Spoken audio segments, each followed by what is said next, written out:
Buenas noches, querida comunidad. El día de hoy vamos a compartir Guillermo Platas y un servidor, José Ramírez, la cuarta plática cuaresmal titulada Tanto amó Dios al mundo que le entregó a su único Hijo. Queremos empezar con esta plática poniéndonos en manos del Señor para que nos ilumine y podamos compartir nuestras experiencias con ustedes.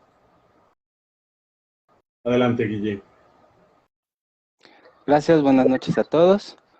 Bueno, vamos a disponernos en oración para comenzar esta plática en el nombre del Padre, del Hijo, del Espíritu Santo. Amén. Señor, te damos gracias por permitirnos estar en este martes, en esta noche de martes, conectados con nuestra comunidad y con todos, sobre todo contigo, para llevar a cabo esta plática.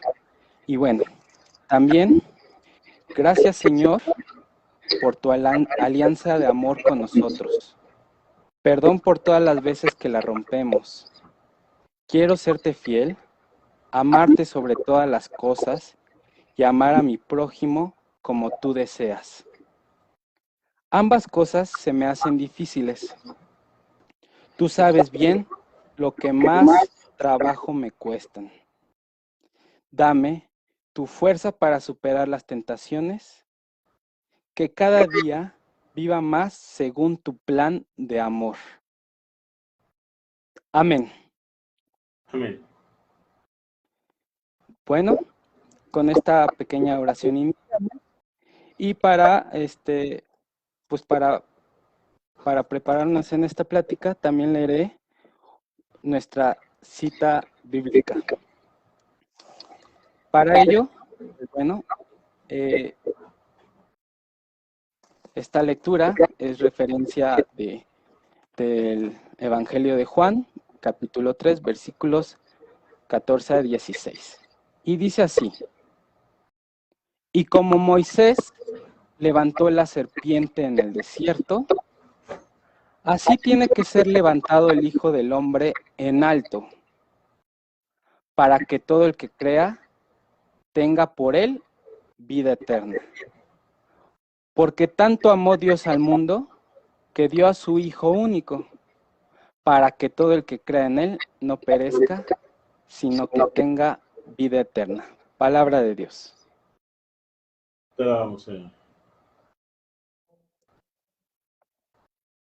Pues bien, esta lectura que acabamos de escuchar pertenece al cuarto domingo de Cuaresma, es decir, el domingo pasado. Y es, a mi parecer, una de las ideas más revolucionarias que puede haber en la teología de Occidente. Encontramos a Jesús dialogando con Nicodemo, y entre tantas cosas que le está diciendo Jesús, le dice que tanto amó Dios al mundo que le entregó a su Hijo único.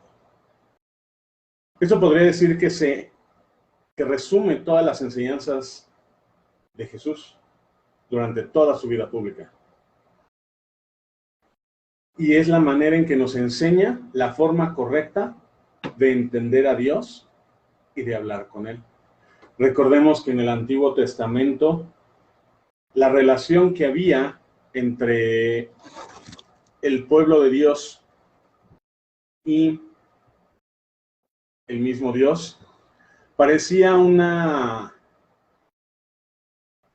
relación un tanto distanciada, lejana.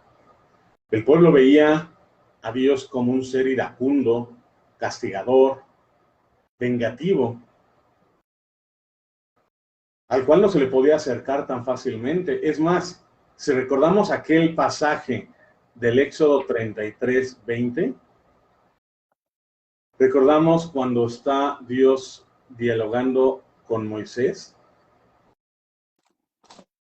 que le dice: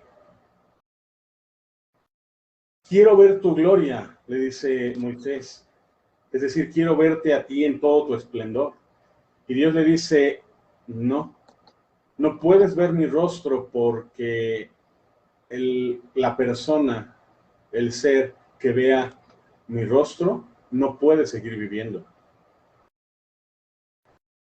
Tan grande y tan espectacular, tan maravilloso, tan inmenso es Dios, que no cabe en nuestra concepción. Y por eso dice que el hombre tiene que morir, porque es demasiado, lo sobrepasa. Sin embargo, Dios no se queda lejano. Dios siempre busca la manera de acercarse al hombre, de decirle, aquí estoy. Estoy para protegerte, para guiarte. Aquí están mis manos tendidas, tómalas. Pero el hombre, en general, es de cabeza dura y no entiende a Dios. Obviamente es un ser con otro tipo de pensamiento y pues el hombre es muy distraído. Y no entendía ni las directas ni las indirectas que Dios le hacía cuando quería hablar con su pueblo. Y desde la creación, desde el relato de la creación, podemos encontrar una íntima relación entre Dios y el hombre. Tan es así que no olvidemos que en el Génesis dice que cuando Dios creó al hombre y tomó un poco de barro y lo hizo a imagen y semejanza de él. Es decir, el hombre ya tenía desde el principio de los tiempos, como nos relata el Génesis, esa íntima comunicación con Dios. Pero teníamos que, a través de la soberbia, querernos más que Dios, querer más sabios, ser más sabios que Él, y entonces nos alejamos. El hombre comete lo que llamamos el pecado original y nos alejamos. Le decimos no a Dios. Le decimos, no quiero saber de ti. Yo solito puedo. Déjame. Así como los adolescentes le dicen a sus papás, ya me voy de la casa, yo puedo solo, no te necesito, etcétera. Así parecía que el hombre quería deshacerse de Dios y dejarlo de lado. Pero Dios dijo, a ver, vamos a mandarle a los patriarcas antediluvianos. Abraham, Moisés, Noé, a los postdiluvianos, a los reyes, que tengan una estructura, que el pueblo de Dios sepa cómo dirigirse. Y no. Mandó a los profetas, 18 profetas. Hoy los conocemos como los 12 mayores y 6 menores, por el tamaño de sus libros. 18 profetas y el pueblo seguía cayendo en esa desobediencia, en ese decirle no a Dios. Bueno, incluso el profeta Oseas les habló de una manera tan bella como el amor que se tenía un novio para con su novia. Dice el texto de Oseas, la voy a seducir, refiriéndose al pueblo de Dios, la voy a seducir, lo llevaré al desierto y ahí le hablaré a su corazón, como en los días de su juventud. La imagen del desierto es una alusión a todo el tiempo que el pueblo de Israel pasó desde la salida de Egipto hasta que llegó a la tierra prometida. 40 años caminando en el desierto, número simbólico. Y ahí es donde Dios le manifestó de gran manera el amor que le tenía al pueblo.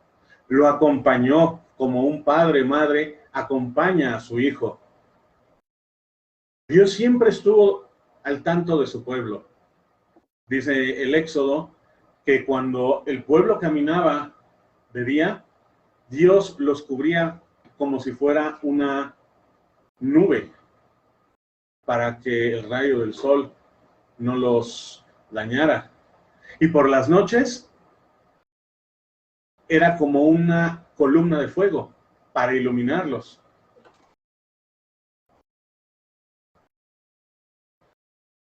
Ahí se puede ver perfectamente la mano de Dios ofreciendo protección, ofreciendo guía.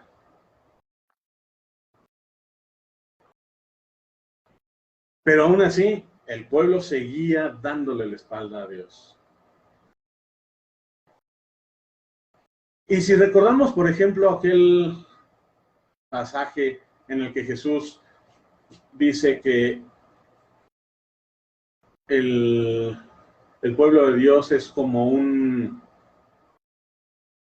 sembradío al cual se lo alquila a ciertas personas para que la trabajen y al año manda a alguien para que pues le dé noticias de cómo están las cosas. Y estos dijeron, no, hay que quedarnos con esto y vamos a deshacernos del empleado. Y se deshacen de él. Y el dueño vuelve a mandar a otro y a cada uno se lo echan. Y al final dice, les voy a mandar a mi hijo. A este sí lo van a respetar. Y desgraciadamente, la soberbia, el querer tener más y más, hizo que se nublara el juicio de estos y también se deshicieron del hijo. El amor en la Biblia siempre va a ser entrega. Entregarle el tiempo a alguien, así como los novios le entregan a uno al otro, le dedican tiempo, le regalan flores, chocolates, idas al cine, etcétera. Eso va demostrando el amor que hay entre ellos, porque siempre es una entrega. Sin embargo, lo más importante que uno puede entregar es a uno mismo. Darse a uno mismo al otro. Decía la Madre Teresa de Calcuta que amar es entregarse hasta que duela, dar hasta que duela. No es nada más dar lo que me sobra, dar lo que puedo, dar las migajas, etcétera. ¿No? Es darme completamente al otro. Por eso este pasaje de la Escritura es de los más bellos y podríamos decir que es como el resumen de todas las enseñanzas, porque esto manifiesta un acto de amor completo de Dios para los hombres. ¿Por qué? Porque es el mismo Dios en su persona, en la segunda persona de la Trinidad, quien se entrega, quien se hace carne, quien baja desde lo lejano para habitar entre nosotros. Y ese habitar entre nosotros es compartir lo que nosotros hacemos. Es comer, jugar, platicar, reír, llorar, etcétera. Es adoptar todo lo que implica ser hombre, menos el pecado, diría San Pablo, y hacer una vida ordinaria como la tenemos nosotros. Es encarnar lo divino, lo que está allá, lo que parece inalcanzable, encarnar lo divino en lo profano, lo sublime en lo común, lo eterno, convertirlo en lo temporal, lo magnánimo en algo pequeño. Pero eso también conlleva a que, en consecuencia, lo humano se vuelva a ser divino. Volvamos a tener esa ese mismo estatus que teníamos en la creación, volver a ser esa misma imagen y semejanza a la par con Dios. Es devolverle al hombre lo temporal para convertirlo en eterno, lo insignificante en trascendente. Dice el Salmo 13, ¿qué es el hombre para que te acuerdes de él? Parece que es una nada. ¿Qué es el hombre para que te acuerdes de él? Lo hiciste poco inferior a los ángeles, pero lo llenaste de gloria y redención. El amor de Dios para con el pueblo de Israel se manifiesta siempre en las promesas cumplidas. Desde aquella primera alianza que se hizo con Noé cuando terminó el diluvio, cuando Dios dice, no volveré a hacer esto, pero también necesito que el hombre haga su parte. Cuando el pueblo clama en Egipto y Dios los saca para darles una tierra prometida, está cumpliendo su palabra. Cuando los protege de los invasores, ahí está Dios cumpliendo su palabra, manifestando su amor.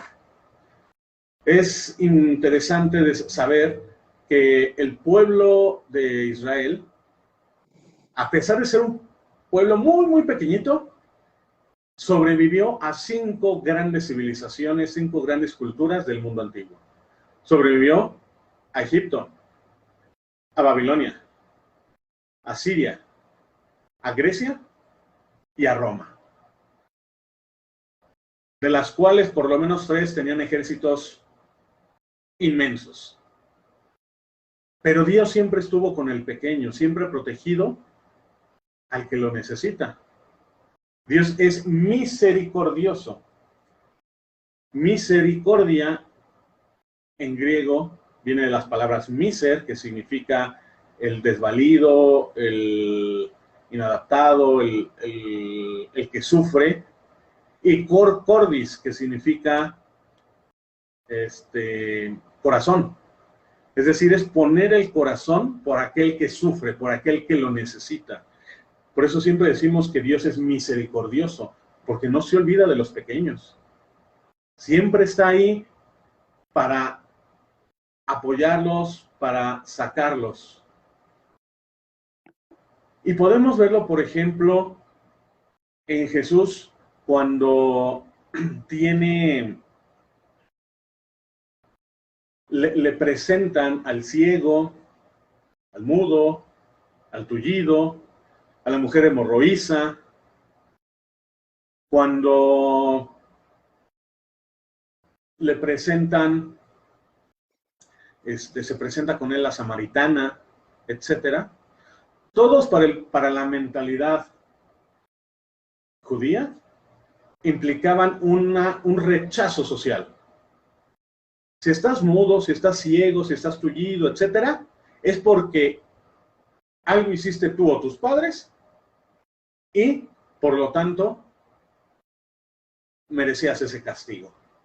Recordemos aquel pasaje que también escuchamos este cuarto domingo, que decía Dios en la primera lectura: yo soy un Dios que castiga hasta la 4ª y 5ª generación, pero también soy misericordioso y sé recompensar hasta la 1000ª generación. Es decir, su misericordia es más grande que su enojo, que su castigo, que su ira.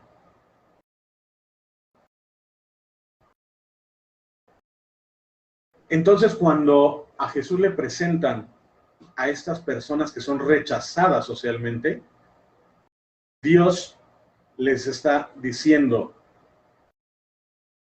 te perdono, es decir, te restituyo socialmente dentro de la comunidad, porque la idea de pertenencia de los judíos es muy importante. Te perdono y además te hago un bien, algo que vuelvas a caminar, que vuelvas a ver, que dejes de sangrar, que saque a los demonios, etcétera. El amor de Dios tiene manifestaciones. Y a mi parecer, las dos más grandes son el perdón por un lado y hacer el bien por el otro.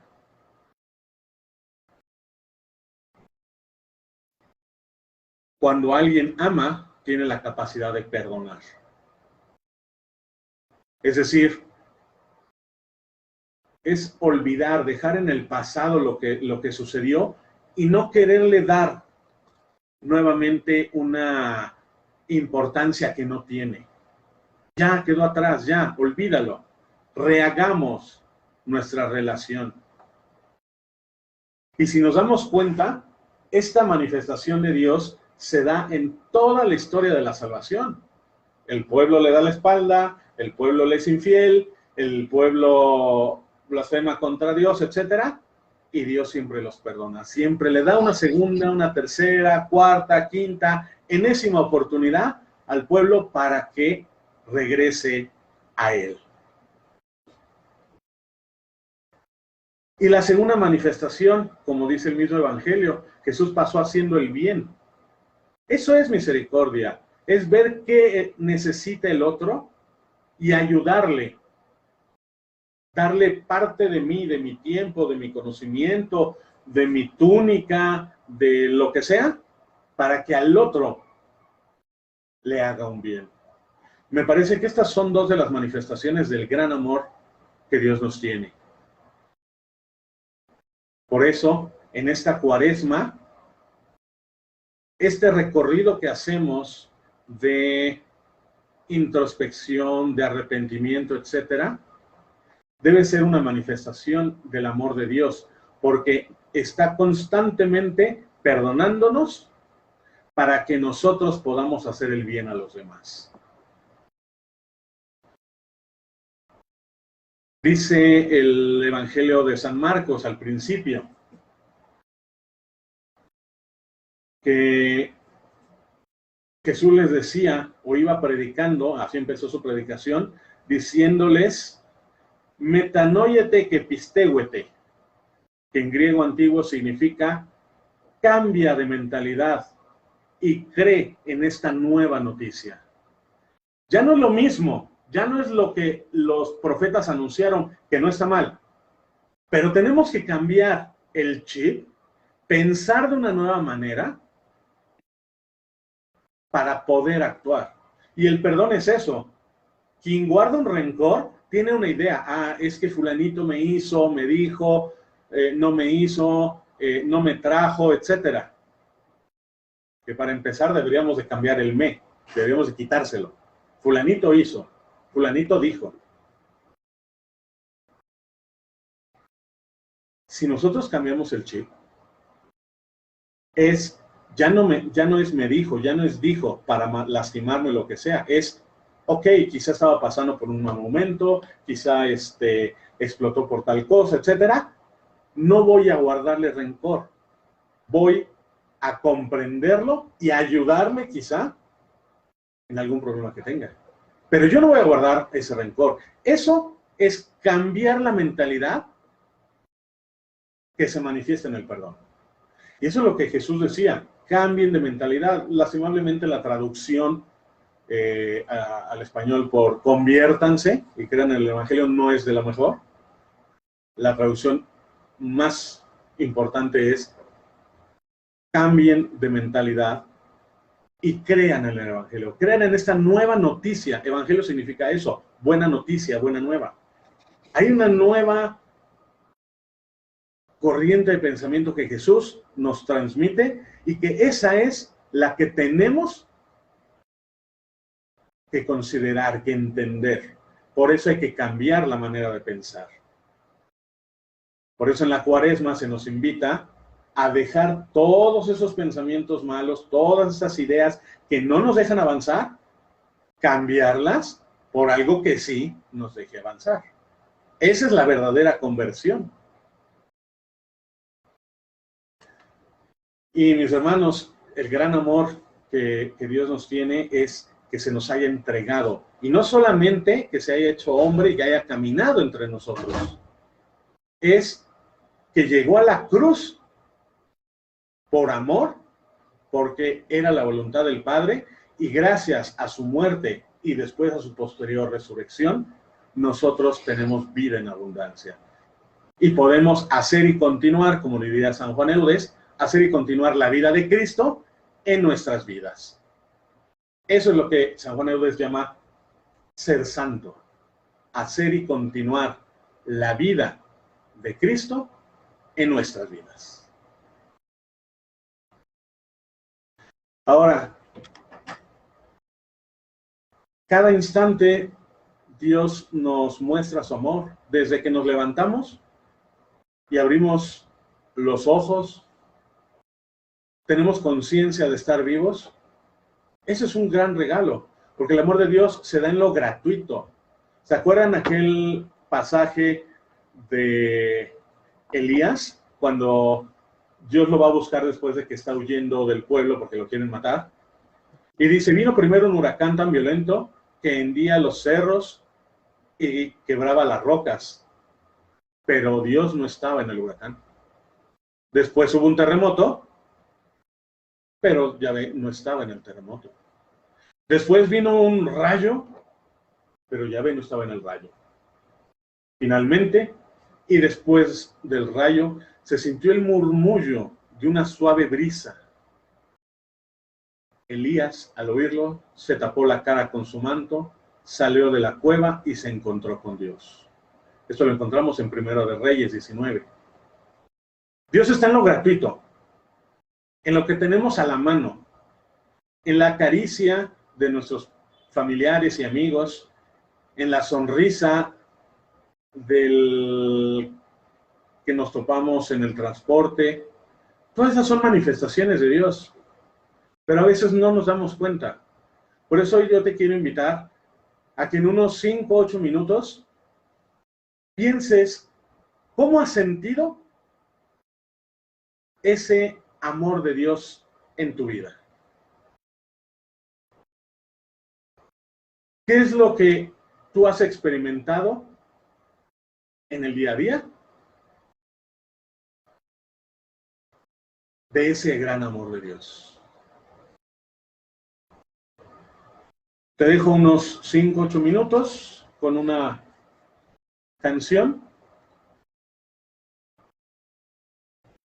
para que tengas un momento para meditar.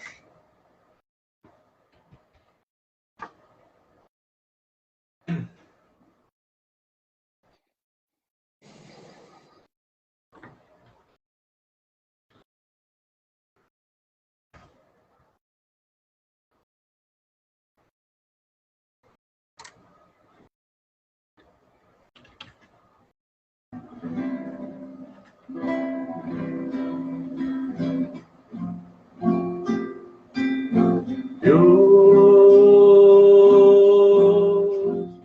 es amor.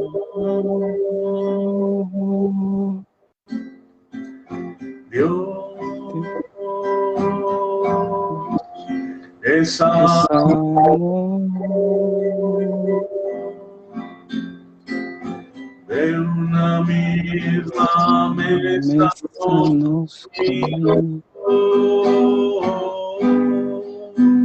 Por eso somos hermanos desde hoy, y en la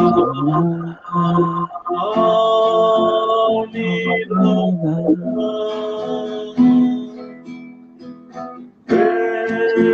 debemos vivir. Dios es amor. Dios es amor. Este es el testimonio que debo dar, amando a todos mis hermanos por igual, y así verás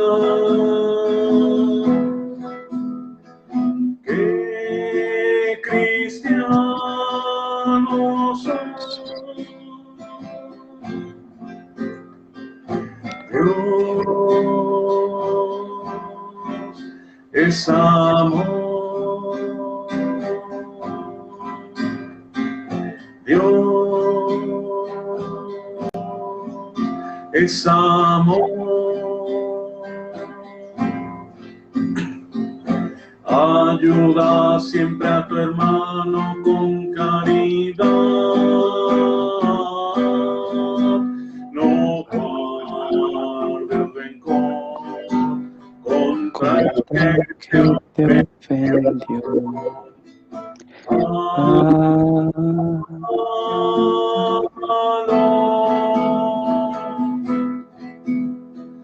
Como a Cristo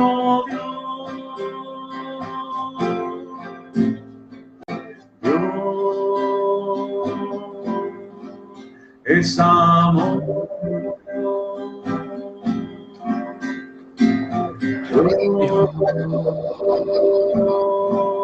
Es amor.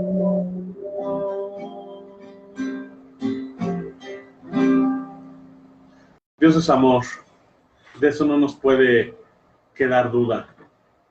San Pablo nos enlistará alguna serie de características que ahorita escucharemos de lo que el amor implica. Dice Mago de Oz en una de sus canciones: si puedes definir el odio y el amor, amigo, qué desilusión. El amor no se puede encasillar, no se puede definir, pero sí podemos darnos una idea de qué características conforman a un verdadero amor. Adelante, Guille. Gracias, Pepe. Bien, yo quiero platicarles, haciendo alusión un poco más a la lectura que hicimos al inicio del Evangelio de Juan, y voy a volver a citar el versículo 14 que dice: y como Moisés, levantó la serpiente en el desierto, así tiene que ser levantado el Hijo del Hombre en alto. Y para reflexionar esto, les pregunto, ¿a qué se refiere con levantar el hombre en alto?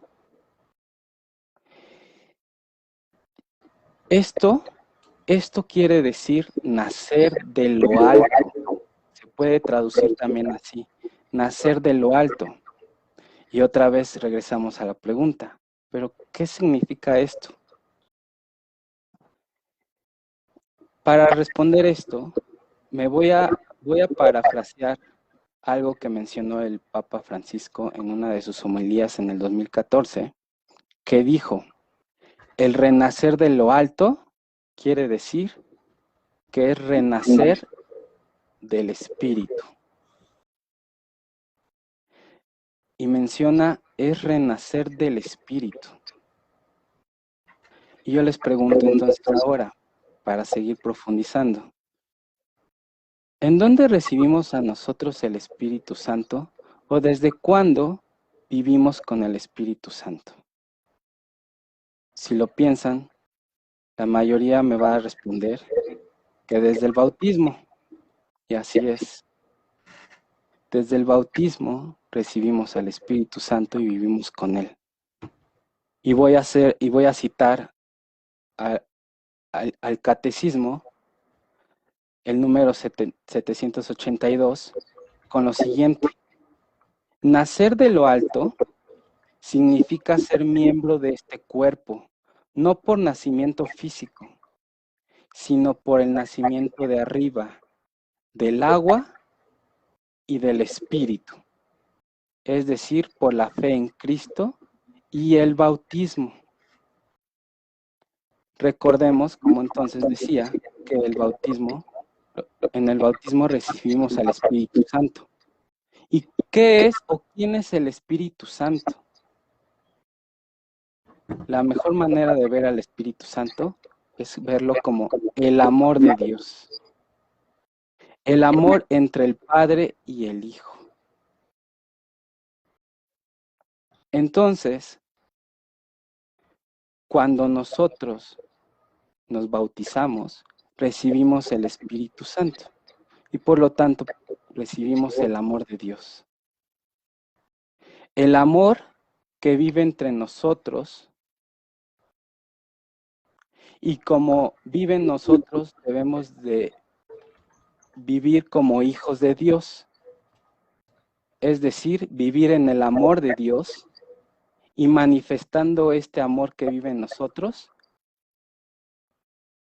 para Él y para los demás. Y vuelvo a hacer mención de esta homilía del Papa Francisco, donde también menciona esto, y dijo así: y esto es lo que explicaba Jesús a Nicodemo. Voy a puntualizar, recordemos que este evangelio que acabamos de leer es una plática entre Nicodemo y Jesús. Entonces, el Papa Francisco dice, y esto que le explicaba Jesús a Nicodemo, este nacer de lo alto, porque el único que puede hacer esto es el Espíritu. Esta es obra del Espíritu. La Iglesia la hace el Espíritu. El Espíritu hace unidad. Y el Espíritu nos empuja hacia el testimonio.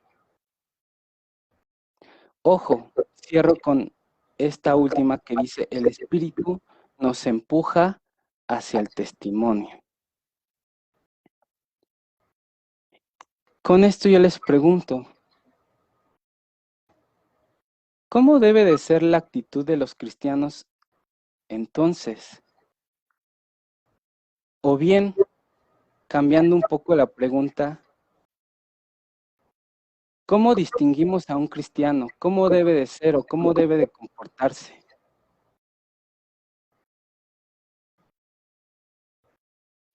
Yo les puedo decir que la respuesta es con el amor,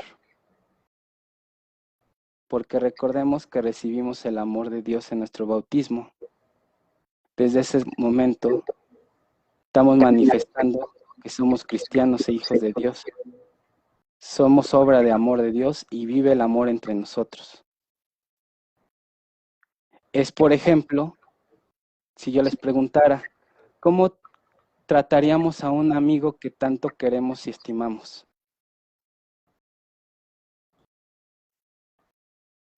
¿Creen que sería con egoísmo, peleas, chismes, traición, envidia? O bien, demostrar este amor con caridad, ayuda, apoyo, comprensión, cariño y muchas otras formas de manifestarse que podríamos mencionar. Nosotros, al vivir con el amor de Dios, con el Espíritu Santo, debemos demostrar esto. Y por lo tanto, los cristianos deberíamos de ser identificados por esto, por el amor que vive en nosotros y que demostramos a los demás.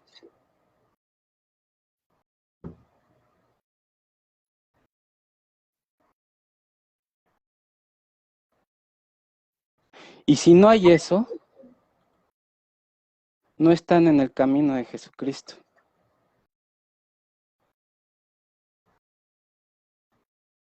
De la misma manera que hay que tratar a Cristo, debemos tratar a los demás.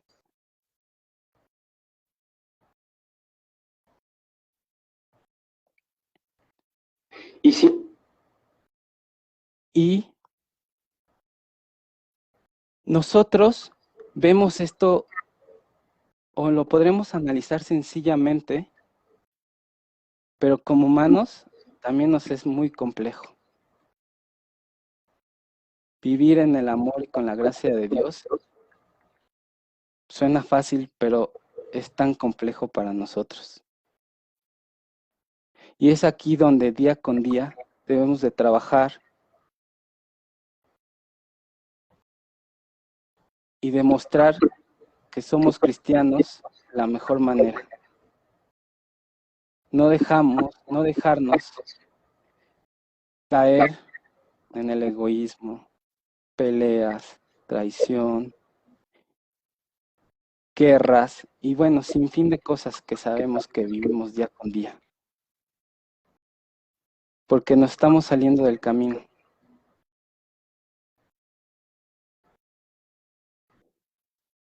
Porque el amor de Dios que vive en nosotros, el Espíritu Santo que vive en nosotros, no está dando sus frutos.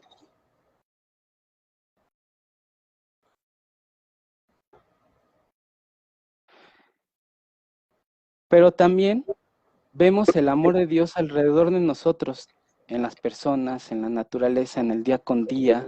Como ya mencionaba Pepe hace unos instantes, el amor de Dios está en todas partes. A veces lo vemos, a veces no. A veces se nos hace tan común ya que no lo queremos ver y nos descarriamos, como decía Pepe. Y llega Jesús, nos alinea en el camino, lo entendemos por un rato y nos volvemos a descarriar. Y como dijo en la historia, es un ciclo. Pero siempre tratemos de mantener esto presente, vivir el amor de Dios. Y antes de cerrar un poco esto, quiero compartirles algo que me pasó hace mucho. A poca gente se lo conté. Viviendo con la palabra con el análisis y la pregunta que hizo Pepe cuando dijo, ¿y ustedes cómo han vivido el amor de Dios? Yo quiero compartirles algo que me sucedió hace unos años, donde yo salía del trabajo. Venía muy estresado, muy distraído, un poco de malas. Salí del trabajo, yo trabajaba en una zona industrial y de repente, llegando a la esquina, pues, las zonas industriales tienen calles largas, caminé un poco, casi llegar a la esquina, venía con mi celular, la verdad distraído, no me acuerdo qué estaba haciendo con el celular y algo. Y de repente pasó alguien al lado de mí y yo no dejé el celular. Y me dijo, hola, ¿no me compras una plantita? Yo miré de reojo y le dije, no, gracias. Pero yo no dejé de prestar atención a mi celular. Pero de repente sentí algo muy interno que me hizo voltear otra vez. Y cuando volteo veo a un chico, 23 años por mucho, se le veía su ropa desgastada, él tenía una cara de cansancio. Él hizo así, no sé, no lo vi bien, lo vi cansado, lo vi triste y de repente empecé a sentir algo. Él me dijo, no me quieres comprar era una plantita, no sé qué plantita era, venía en una bolsita y me dijo, y cuando lo vi sentí algo y le dije, ¿cuánto cuesta? 20 pesos. Justamente yo traía como 30 pesos, no sé por qué nada más traía 30 pesos, saqué 20 para quedarme con 10 para mi pasaje y le dije, ten. Pero en ese entonces vi su rostro cansado y van a decir todos, sentí una empatía hacia él, sí. Sentí una empatía a él y en ese momento me hubiera gustado traer 100 pesos y decirle, te compro varias, porque aparte venía cargando con una bolsa con varias puntitas y una canastita. Y en ese momento yo pensé, dije, ¿por qué no traigo más dinero y le compro algo? Porque él se veía como incluso desesperado por vender. Yo creo que era la necesidad, no sé. Pero no quiero enfocarme en eso. Más allá de eso, no puedo, cada vez que lo pienso no puedo olvidar lo que sentí varias cosas a la vez. Le compré la plantita, le di los 20 pesos, él se fue a dirección contraria, yo di vuelta a la esquina y en ese momento empecé a llorar y me subí al camión y a llorar y me subí al metro a llorar y no dejaba de llorar. Y sentía entre tristeza, entre emoción, entre alegría, no le puedo decir muchos sentimientos a la vez. Y en ese momento, lo único que sentí en la mente y el corazón, dije, vi a Dios aquí. Y sentí amor, sentí empatía, sentí muchas cosas por el chico y por todo. Y en ese momento, pues lo único que hice fue Perdóname, Dios, no le pude dar más dinero, pero te pido por él, te pido por su familia, te pido todo. Pero no dejaba de llorar porque yo sentía que había visto a Dios en él, en ese chavo, en ese chico. Y que si me pedía ayuda, no le pude ayudar más en ese momento. Y cada vez que lo recuerdo, me llena de emoción muchas cosas. Creo que podemos encontrar, a lo que voy es que creo que podemos encontrar a Dios de muchas maneras y muchas formas. Y de su amor en muchas cosas. Cada quien lo puede ver en sus hijos, en su familia, en sus papás, sus amigos, sus hermanos, en lo que desayunan, pero también nos podemos encontrar en toda la gente que vive a nuestro alrededor. Ese día yo sentí que vi a Dios, se lo conté a algunas personas, se lo conté a padre José Luis en ese entonces, y me dijo, bueno, pues tu experiencia lo viviste así, lo conociste así, disfrútalo. Y es mi recomendación que yo les doy. Disfruten y vivan a Dios en cada momento. Cuando estén, cuando lo encuentren, cuando lo demuestren. Y día con día, con nuestro amor, con el Espíritu Santo que vive en nosotros, día a día, muestren que somos cristianos y se vale. Muchas veces nos hemos descarriado, nos hemos separado del camino, hemos hecho cosas que no debemos, todo el mundo nos equivocamos, todo el mundo. Pero cuando pase eso, traten de retomar el camino. Ya para concluir, regresando un poco a lo anterior, les comparto entonces que Jesús en su plática con Nicodemo, podemos ver una síntesis de lo que Jesús nos quería decir, de lo que significa ser cristiano. Y yo lo puedo resumir en 4 puntos. El primero es renacer para la vida eterna por medio del bautismo y por lo tanto por el Espíritu Santo, es decir, el amor de Dios. El segundo punto que nos quiere decir que significa ser cristiano es reconocer al amor de Dios cuando Él nos envió a su Hijo para salvarnos. El tercer punto es reconocer el inmenso amor de Dios por las personas. Y el cuarto, recibir la salvación que Jesús nos trae, creyendo en Él y dando testimonio como Él, mediante el Espíritu Santo. Con esto cierro esta reflexión y Pepe y yo queremos compartirles una lectura también que habla del amor de Dios. Esta lectura es Corintios 1, capítulo 3, y lo voy a leer, son pocos versículos, así que lo voy a leer completo. Dice, aunque hablara las lenguas de los hombres y de los ángeles, si no tengo amor, soy como campana que suena o platillo que retumba. Y aunque tuviera el don de hablar de parte de Dios y conociera todos los misterios y toda la ciencia, y aunque mi fe fuera tan grande como para trasladar montañas, si no tengo amor, nada soy. Aunque repartiera todos mis bienes a los pobres y entregara mi cuerpo a las llamas, si no tengo amor, de nada sirve. El amor es paciente y bondadoso, no tiene envidia, ni orgullo, ni arrogancia. No es grosero ni egoísta. No se irrita ni es rencoroso. No se alegra de la injusticia, sino que encuentra su alegría en la verdad. Todo lo disculpa, todo lo cree, todo lo espera, todo lo soporta. El amor nunca pasará. Terminará el don de hablar de parte de Dios. Cesará el don de expresar en un lenguaje misterioso. Y desaparecerá también el don del conocimiento profundo. porque ahora conocemos de modo imperfecto lo mismo que es imperfecta nuestra capacidad de hablar de parte de Dios.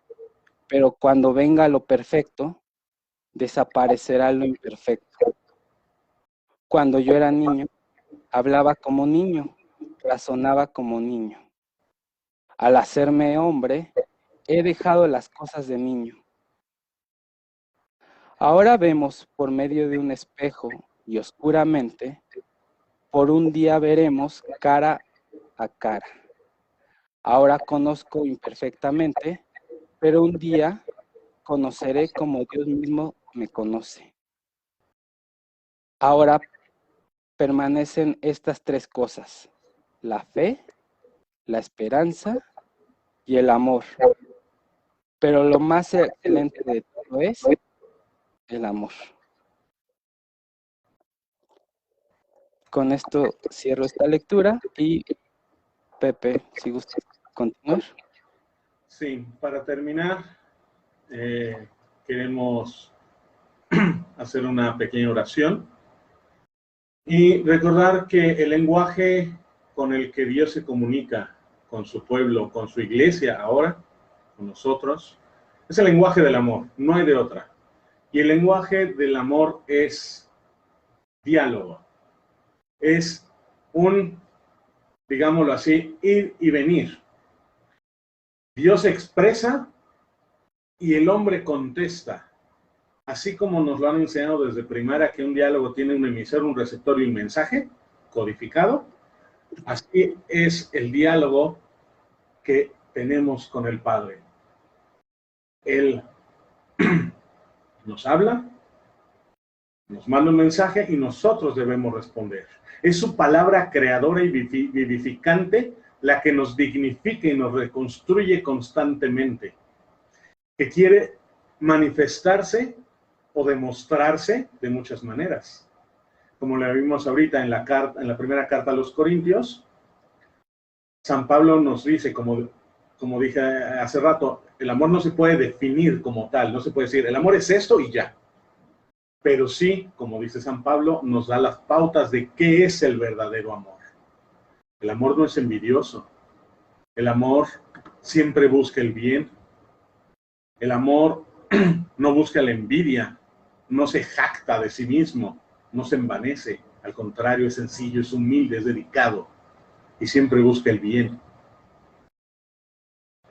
Esa forma en que Dios se comunica con nosotros a través de su palabra, a través de la Eucaristía, a través del otro, que es lo más importante, del prójimo, nosotros debemos contestarle de igual forma, con amor, haciendo el bien, perdonando, como decíamos hace rato.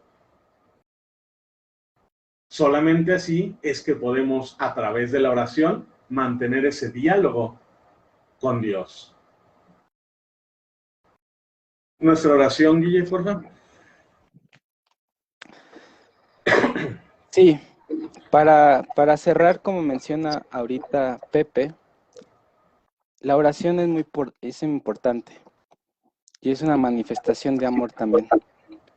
Y antes de la oración, quiero reflexionar tantito esto con ustedes.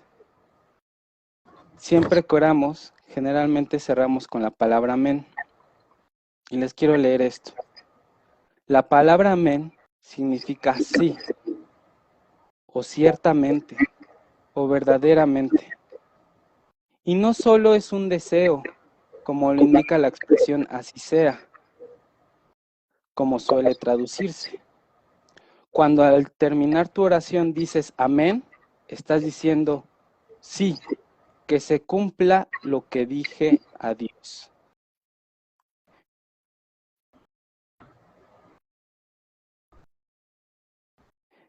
Estamos invitados a unirnos al gran amén y decir, sí, yo creo en un Dios amor, que es Padre y Madre para todos nosotros. Sí, yo creo en el Hijo de Dios, Jesucristo, que es mi Señor y Salvador. Sí, yo creo en el Espíritu Santo, que me ayudará a continuar la misión de Jesús en justicia, amor y reconciliación. Pero estas palabras quedarán solo en palabras hasta que la gente corra el riesgo de vivirlas en cada rincón del mundo.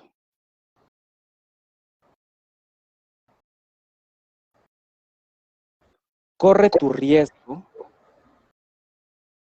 y el cielo te espera.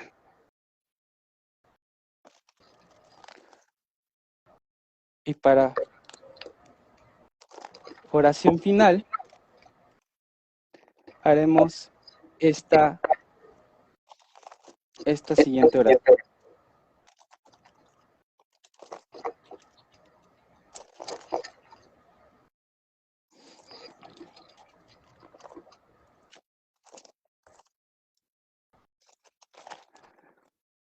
Padre bueno,